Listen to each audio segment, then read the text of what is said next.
لە یاسای پارێزگاکانی هەرێمی کوردستان ژمارەی 3 ساڵی 2009 هەموارکراو بە یاسای ژماری 2 ساڵی 2019 دوا بەدوای کۆبوونەوەی ئەنجومەنی پارێزگای هەولێر لە ڕۆژی 12/2019 و ئاماژە بە نووسراوی سەرۆکایەتی ئەنجومەنی وەزیران ژمارەی 882 لە 12/9/2019 بڕیارماندا بە دامەزراندنی بەڕێز فەرسەد سۆفی عەلی بە پارێزگاری هەولێر بە پلەی برێکاری وەزارەت لەسەر میلاکی وەزارەتی ناوخۆ.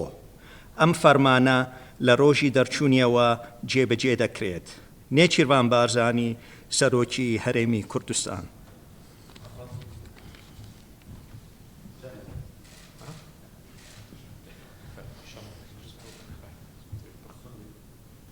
سوێن بە خودای گەورە دەخۆم کە پارێزگاری لە یەکێتی هەرێمی کوردستان عێراق و سەلامەتی خاکەکەی بکەم و چاودێری بەرژەوەندەکانی گەل بکەم و پابند بم بە دەستور و یاسا کارپێکراوەکان لە هەرێمدا و بەدڵسۆزی و ڕازگۆیی و دەستپاچی و بێلایەنیەوە کاری خۆم ئەنجام بدەم و خوددا شاهیدە لەسەر ئەوەی دەیڵێم.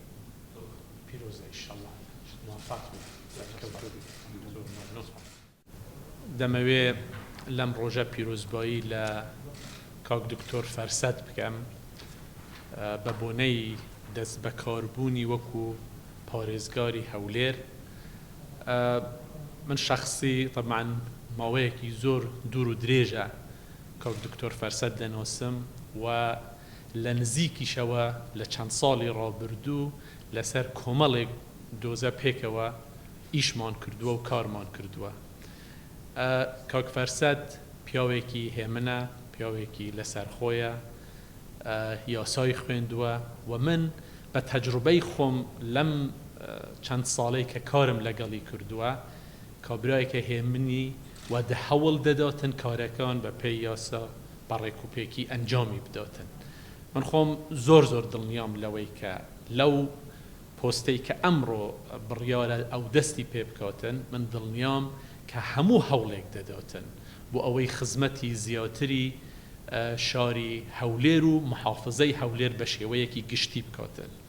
ئەوەی کە مهمە و من دەزانم هەروە دەکا خزمەتی هەموو هاوڵاتیانی ئەم پارێزگایە دەکا بەبێ ئەوەی کە حساب بۆ ئەوە بکاتن سەر بە چ لایەنێکن یان چۆنە. من دڵنیام لە عائیلەیەک تربیەت کراوە و گەورە بووە کە هەمیشە کوردپەروەرانە کاریان کردووە و هەوڵیشیان داوە بۆ وڵاتەکەیان و بۆ نیشتیمانەکەیان.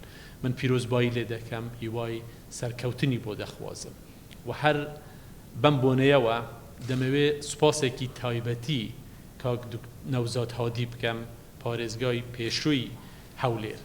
کاک نەوزاد لەو کاتەی کە بوو بە پارێزگا دەبێ لە زڕۆفێکی دەستپێکردن بوو. هەولێر پێش ئەوە هەولێرێک نەبوو کە زۆر پێشکەوتنی پێوە دیار بێ. بە دڵنیاییەوە لەم ماوەی کە کاک نەوزاد پارێزگاری هەولێر بووە خزمەتێکی زۆری کردووە. من دەمەوێت دەستخۆشی لە هەموو ئەو کارانەی بکەم و بە تەئکید خەڵکی هەولێر خەڵکێکی بەوەفان و ئەو کارە باشانە بە تەئکید دەبینن ئەوانەی کە هەتا ئێستا کراوە و لە دڵیشیان دەمینێتەوە. ئەو کارە باشانەی کە کاک نەوزاد لە ماوەی لەو ماوەیە کە پارێزگار بووە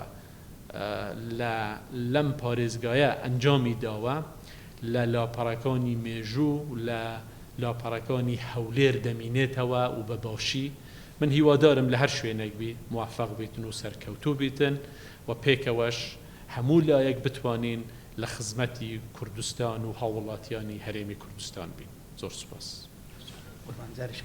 زۆر انشاءالله موفق دەبی و دڵنیاش بە لەوەی کە پشتیوانی بەندە بۆ جەنابەت زۆر بەردەوام دەبیتن و هەر وەکو پێشتریش و ئێستاش موفق بی.